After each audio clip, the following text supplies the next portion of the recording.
Welcome to the St. John Mech Works, fellow modelers. For today's video, I'm getting started on the 48 scale Revell Robotech Defenders Gartan. A very old kit that took me over 30 years to find. These kits popped up in the mid 80s for a couple of years and kind of vanished. Recently picked this one up. I picked this one up off eBay recently, and I'm very happy to have it on my bench. Never thought I'd see this day. And with that, let's get into this build. There's going to be a short video. Battery lights flashing yet again. I think it's shot. Let's see what happens.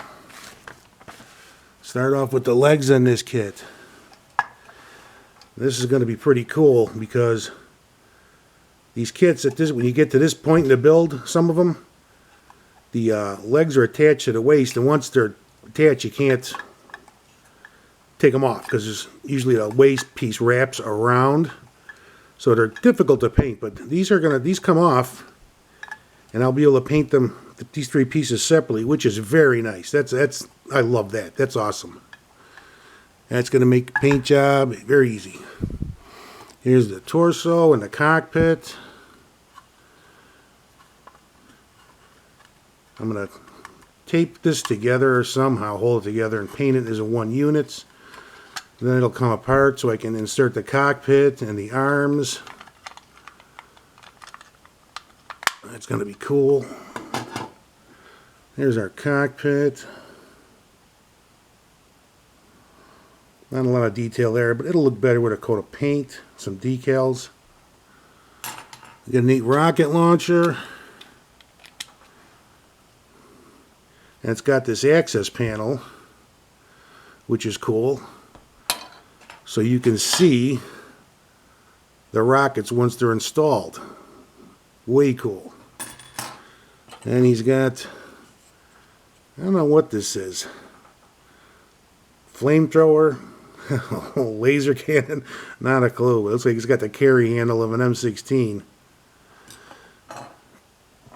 Here are the arms.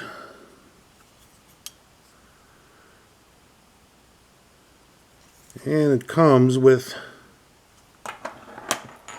a handful of spare hands, literally.